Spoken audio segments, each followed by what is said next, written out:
We did it. Unbelievable. Unbelievable. What just happened, guys? What just happened? No, it was an out of body experience. I blacked out. Did we win? Well, did McCall Hardman on this podcast now? What's going on? Man, that is okay. The most unlikely thing that happened in that game was what? I mean, can I answer everything? Yes. Yeah. I mean, the game was like, it was bizarre from the beginning because it was like the best players were playing badly, bad players were playing well. Like even on San Francisco, that was the case. Trent Williams was getting beat early on. Like, and then I knew things were weird. Juwan Jennings dicing us up, FAU and Neil Farrell for us. Play. It's like suddenly like they're more down the field. Who's that guy in the backfield stopping? I'm like, Felix Anudike Osame? Right. Who? At that point, I thought, okay, this game is going to get strange. Yes, only weird games. Shout out to only weird games, but in the midst of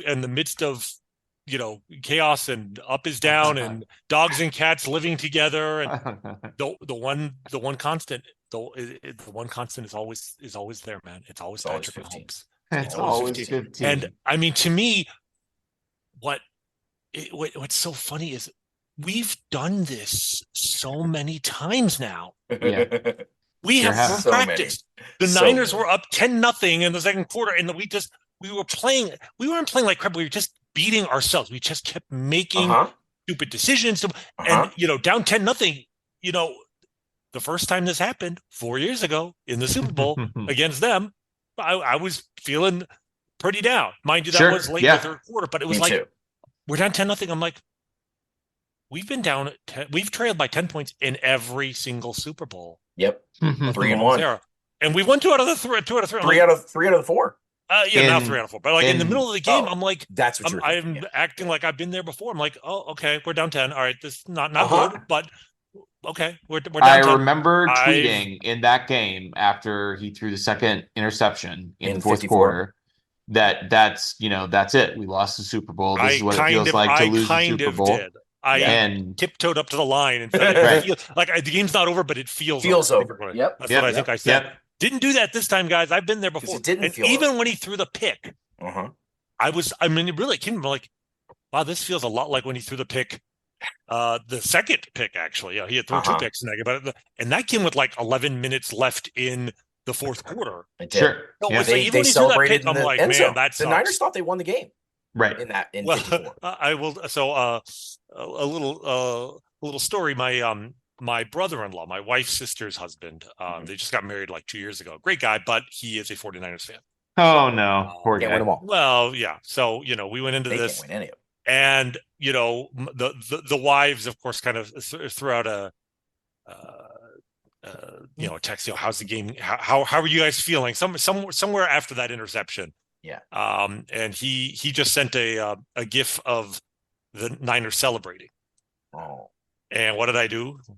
Of course. What do you think I did? I went back, grabbed the now iconic, soon after iconic photo of the 49ers celebrating in the end zone after their interception of Mahomes, and just sent a still frame of the picture of the 49ers celebrating 4 years ago. And that's all I had to say. Did you send that? Were they up 10 at that time, or like? Yeah, it was right after right after Mahomes got intercepted. Gotcha. And it's just like I've seen this play before, guys. Yes, I think I've seen this film before. I've seen this, but I like the ending this time. And it turned out the same damn way as the last time. Great for us, bad for them, and it just feels like on some level it just feels normal. But of course, the ebb and flow of this game, and freaking overtime, dude. We've had is this the second overtime game in Super Bowl history? It is. There aren't very many. And Kyle Shanahan lost the other one 28-3. Right. That was that's true. He was there. That's right. It was and I mean, a walk-off touchdown in overtime. I mean, we'll talk about this again when we've had time to process this. Yeah. But this is an instant, all-time top 5 greatest Super Bowl, a walk-off touchdown in overtime. Certainly feels like it. Yeah. Sure. It's iconic. It's an iconic win. How about Harrison Butker? The low line drive 57 57. yards. I mean, he on a terrible snap. Hey, shout out Tommy Townsend. Yeah, great catching hold. that snap. Can you believe punts were amazing all day? They were. And then they were. got that down. We're like a year removed, guys, from the worst stretch of Harrison Butker's career, and Dustin Colquitt blaming Tommy Townsend for the whole bit. Right.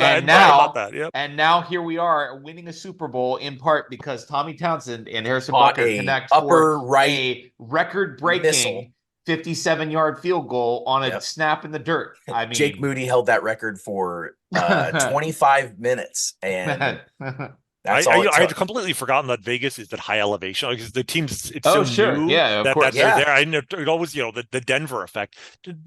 Vegas is like 2/3 the elevation. I want to say Vegas. So there was some of that. Like when Jake Moody, like when they tried from 55, I'm like, wow. I felt good about that. And then I realized, the elevation factor. But still, 57 yards and a bad snap. Low line drive. Harrison Butker, man, he's moving way up the charts among the greatest clutch kickers in NFL history. I mean, Vinatieri is still number one. I don't know if there's anyone else I'd put at number two right now. Right. No, I mean, Justin Tucker doesn't have the playoff moments. No, he did. I mean, Harrison's won an AFC championship and 2 Super Bowls, really. And I mean, he was amazing today, 3 for 3, and all of his extra points, which turned out to matter. Of all the things that I was worried about Jake Moody getting an extra point blocked, and I mean, enormous implications. I mean, he was 68 for 68 before that in his career on PATs. We've got to talk about Elway. I mean, we got to talk about that. I mean, I'm just like, how could this game get any better? And then suddenly, here comes, I'm like, I mean, it's John Elway's own damn fault. Why the hell would he even consider? Why would he agree with that? We were at like we were holding him hostage. We were at a party. It looked like a hostage video. I want to go back and listen to the broadcast because I feel like they were trying to explain it, but I couldn't hear what was going on because obviously we were freaking out. But in a game where Patrick Mahomes passes John Elway in career playoff, the Chiefs passed the Broncos in career Super Bowl victories. The Broncos in career Super Bowls. Mahomes passes John Elway in playoff wins and Super Bowl wins, and then John Elway has to present the trophy. And whoa, the Denver claim to fame. Yes, the Denver claim to fame is they're back-to-back, right? Yep. They were one of only. I mean, so the Chiefs even matched the back-to-back. And it's in the Raiders stadium. We both retweeted this hilarious. Can't believe the Chargers are the only team that got off scot-free in this situation because incredible. Elway MBS is planting flags in their stadium. Elway's coming out with the trophy. We have Andy and Pat have more wins than any coach quarterback combo in that stadium's history. Yep, that's true. What about the 2 touchdowns to MVS and McCole Hardman? I mean, what happened? The redemption tour. And dude, guys, was the final play of the game the only Super Bowl ending touchdown pass in NFL history? Well, because the walk-off I believe was a run. It wasn't. It was. What's Burkhead? Was it Rex Burkhead? It was Burkhead. Yeah, he did that to us too. So and there have been walk-off kicks. There have been, but I mean, a walk-off touchdown would have to come pass. Yes, right. I think Tom Brady's the only quarterback who have won a Super Bowl overtime, and now it's Tom Brady and Patrick Mahomes yet again. Man. But here's the thing: was that play corn dog? Well, I heard that, but I haven't seen it yet. I feel like I blacked out during that play. Well, at the time, because I didn't see the motion, and so I just saw.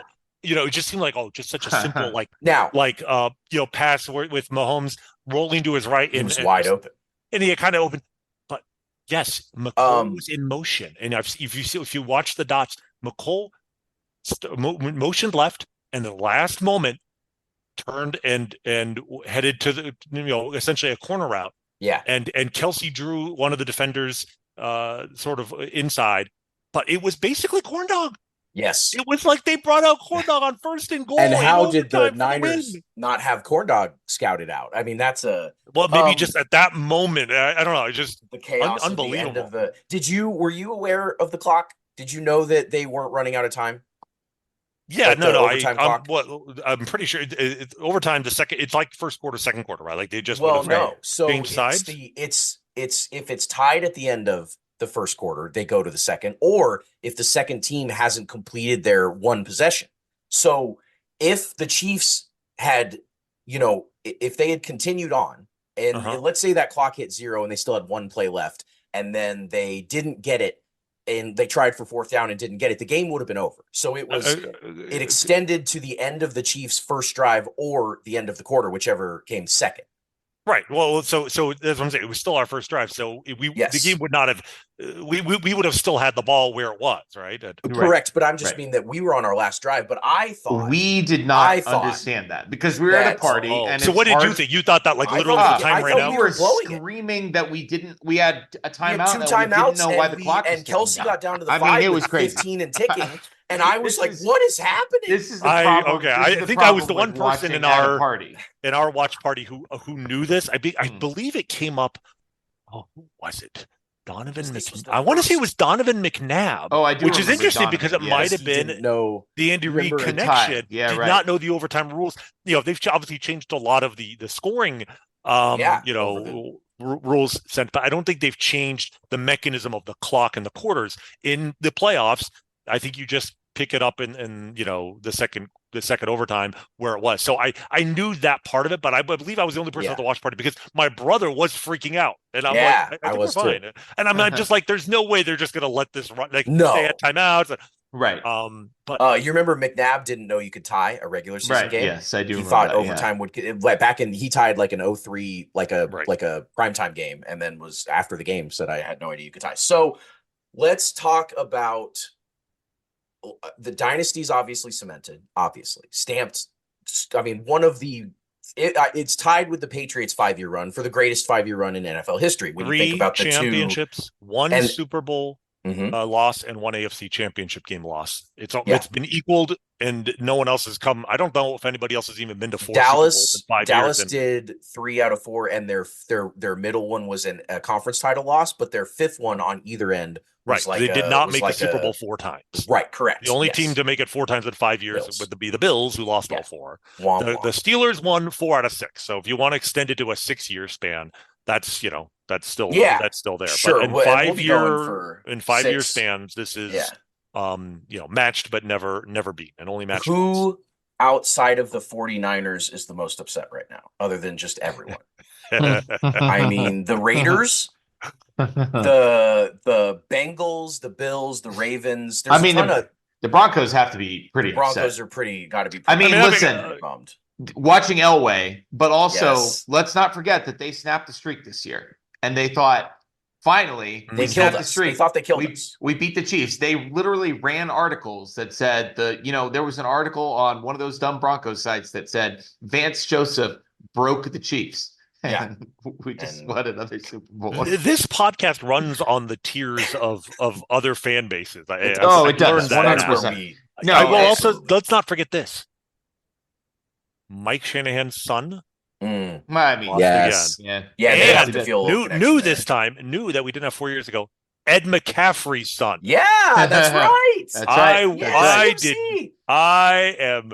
Like, that means for us old timers. Yeah. Believe me, having Shanahan and McCaffrey be denied that will never, ever, ever. And getting a back-to-back on them, getting them twice in 4 years for Shanahan. I mean, that's and they were bad. They were the Chiefs were bad today for so much of it, and to still like cockroaches come out of this thing with a win. I just can't really believe it still. It's happened, and I'm giddy, and it's going to be a big, long basking. We joked about, Austin and I have our bask days and stuff. This is going to be like a bask year, like a lifetime. I mean, it's just trading Tyreek and going back to back after that. How did they do that? It is. I mean, they won the Super Bowl in a rebuilding year. Yeah. And then they won a Super Bowl in a down year, an off year, a no wide receiver year. Like, had to go on the road. You could still make a case for the Chiefs' number 2 receiver. I'm looking up who actually was second in yards this year, receiving yards during the regular season. Receiver, it's got to be like Justin Watson. Not Kelsey. It's Justin. That's what I put. The number 2 receiver going into the playoffs. If you had asked me, absolutely, Justin Watson. Mm-hmm. Sure, was the number 2 wide receiver. Marquez maybe moved up to number 2 by the end of the year. I guess, but like I'd probably rather have Noah Gray, tight end, their second best tight end, with my better their second best wide receiver. I mean, just absurd. And I mean, the MVP, yes, Patrick, in the end, 333 passing yards and leading the team in rushing yards. That's a pretty easy call there. But like, let's be honest, going into overtime, the MVP of the game, the same guy who's the MVP this season, it's Spagnuolo. Yes. The defense was like, I mean, it was just incredibly frustrating. Drive after drive, the offense was doing nothing. Oh my God. And it's like you and especially when the Niners were up, 3-0 or even 10-3. I mean, look, you go into halftime thinking like last year, okay, we're down, but we get the ball to start the third quarter. If we score a touchdown, we're back in this. Yeah. Here's what happens: interception. Oh my God. On our second half drive, punt. Right, and it was a 3-and-out, wasn't it? Yeah, it was a 3-and-out. So the first one was 3 plays, interception. The second one was a 3-and-out. But after each one, Niners 3-and-out. Niners 3-and-out. Yeah. Then we got a field goal. Niners 3-and-out. We punted 3-and-out. But the punt, of course, then went off their the defender's ankle. Yes, what a big play that was. I mean, it's funny. My at the end of the game, my brother-in-law, he texted. He just said one thing: unforced errors, we beat ourselves. And I laughed because I'm like, if we had lost, I would have texted you the exact same thing. Like the whole game was just who can make more stupid mistakes. I mean, Pacheco fumbling in the red zone. The red zone offense in general, they got down to the 5 twice late in the game and had to settle for short field goals. And I mean, the Chiefs, I tweeted, whichever team loses this game deserves to lose this game. And really, it's less about winning than it was about losing. And really, they had the timeout and really two shots at the end zone at the end, and they ended up kicking with 6 seconds left. They had the timeout. The play to the end zone, the shot they took, they had Rashee Rice, was. And I would be really curious to hear, after the game, I'm sure we'll hear what Mahomes and Rice if it was just a read, one read where sure. And it almost has to be because you want to obviously take as little time as you can and to make sure you get the field goal and maybe even another shot at the end zone. But let's not forget, I mean, if the Chiefs convert that play and, or even if Kelsey, a younger Travis Kelce takes that play to the house. And I mean, he did turn back the clock on that play. I mean, that was like a 30-yard gain, and he looked 22, but felt longer. I mean, it felt like vintage Travis Kelce. But I mean, how about second half Travis almost won this 92 in regulation. I mean, Mr. Pfizer getting it done on the biggest stage. Much to everybody's chagrin, but just like the libs drew it up. Man, that Taylor Swift, what a distraction she's been. She just tanked this team. Tanked Yoko Ono of the whole season. Guys, Tay Voodoo is real. We've seen it in action. We have. All right. Are there any 13s? When she joined us, we Kadarius Toney had already turned the week 1 into a loss with his Butterfingers.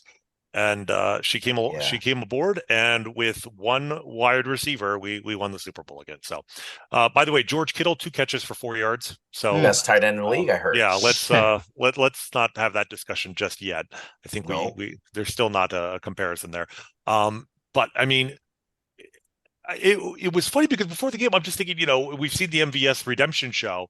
And I kept wondering, okay, who's we thought, well, maybe it'll be Kadarius Toney. Well, he was out. Sky Moore was active. It's like, okay, maybe no, it had to be McColl, and he had the incredible 53-yard catch, early in the game, which I didn't even have time to tweet out how that was, and then the next play, Pacheco fumbles, but and then he catches. I mean, we've had Corn Dog. Corn Dog went to Kadarius Toney. Corn Dog 2 to Sky Moore. Yes, and then they run it back with McCole Hardman. Yeah, sure. Later. Let's get all the past Chiefs that have screwed everything up and just run a little Corn Dog with them and apparently set them right. It works great. I will also say. One other thing I was going to say about surprises. The surprise on the bad side was all the smart people I listened to. All the X's and O's guys were like, this game on the Chiefs offensive side, this game is going to be about Isaiah Pacheco running up the middle. Yeah, and it's like it was very clear very early in the game, this is not working, guys. And they kept trying, and they kept trying, and they kept trying. Everybody seemed so confident that the Chiefs offense could move the ball against the San Francisco defense. And the Niners defense was not that good down the stretch. And, they got gashed by the Packers. They got gashed by the Lions. And I was fully expecting the Chiefs offense to move the ball, and they just didn't for most of the game. But then 8 carries, 59 yards, 3.3 average. Just couldn't do it. It wasn't pretty. And also on third and short. Yes. They turned to him, as they've done most of the year. And, okay, they don't have Tooney, and maybe that's it. Although Allegretti is fine as a run blocker, but they would give it to him all year behind Creed and Trey Smith and Tooney, and he'd get 3-4 yards at least. And it just, they wasted timeout on 3rd and 1 when they could have used a challenge flag, moved it up. Yes. Then they ran, the same play they're going to run anyway, just run up the middle, didn't get it, punted. It was just like they were, if they had lost, like you said, they would have deserved. They made stupid decisions and poor play calls that were not working, and it all kind of culminated though in overtime. And they've got to score, or if they turn the ball over and down, the game is over, right? And it's 3rd and 1. They give it to Pacheco up the middle, and he doesn't get it, and they call a timeout, and they go to 4th and 1, and Mahomes, for that brief moment, you're thinking he's handing off to Pacheco, and then he tucks it and he runs, and it was before the play. I'm like, if we lose the Super Bowl, the game ends here, and the ball is not in Patrick Mahomes' hands, right? We have no one to blame but ourselves, and I'll give them all the credit in the world. Like it seems crazy to think that even the Niners would think that we were gonna that we would give the ball to Isaiah Pacheco in that situation, but they had established that tendency all game, and then in the perfect moment, they're like, no, we're we trust. Maybe Pacheco can run through the tackles, whatever. But the game is on the line. We are putting the ball in the hands of our sweet prince. And, he will do whatever he wants. We know, he will make the right decision. And it worked out great. And then, of course, 4 or 5 plays later, he scrambles, just a beautiful scramble up the middle. It's the funniest thing, because my 11-year-old daughter said to me after, she's like, I knew we were going to win the game when he ran up the middle and the ball was at the 13-yard line. She knows ball. And yes, 13. 13. I'm just guess how many games in NFL history have ended 25-22? Are you telling me this is the 13th game in NFL history? I am telling you this is the 13th game in NFL history with a final score. I believe this is also the 13th game in NFL, or 13th game this season, I know, that Taylor Swift has attended for the Chiefs. Yes, that's correct. Yep. Wow, the 13th 25-22 game in NFL history. Okay. I mean, just talk about the script. That's Nick Bosa is 0-2 in his career in Black History Month. I saw that. That's exciting. That's exciting. That's incredible. That's a real bummer for him. All right, guys. So we're obviously going to do a more buttoned up recap later on in the week. We can. I don't know about buttoned up, but maybe more focused, more structured. Yeah, well, Austin and I will definitely come with a little bit more to talk about. I'm all over the place, guys, right now. I won't sleep again. I might. I mean, when you talk to me later this week, I might not have slept a wink between now and then. Any final thoughts on the Chiefs winning Super Bowl 58? Shout out Derek Thomas. What an unbelievable game. Also is this, guys, dynasties. That's yesterday's news, or earlier today's news. In 20 minutes, when it's midnight, it'll be yesterday's news. What I'm dynasties in the past, guys. Three-peat. Yes. In the future. First ever. First one. Three-peat. You'll notice they all talked about it immediately. Trav talked about it. Andy talked about it. I mean, I did not get the sense that either of those guys is retiring. We'll see. Maybe find out. But I did not either. Travis did not propose to Taylor, but I think it's much more important for you and I. Like, he seemed to indicate that he wants to run this one back again. Yes, he does. And I think I actually thought to myself before the game, I'm like, you know what? If they win, they have the chance to do something that no team has ever done. That's right. I almost thought it actually is more likely he'll come back if they win than if they win. Yeah. Yes. Yeah, so, he's competitive. So yes, they won, and that's not going to quench his fire. If anything, that sets them up to do something unprecedented, absolutely unprecedented. Not just right now, guys, they are a dynasty. But if they win next year, they are the greatest dynasty that this country has ever seen. So you could almost say they are the next great American dynasty. Yes. Well, we've said it. Yes, we had a wonderful time. We did. Ruining everything. Today was a fairy tale, guys. We've said it before. We will say it again, but it's never true than moments like this. It is always sunny in Chiefs Kingdom.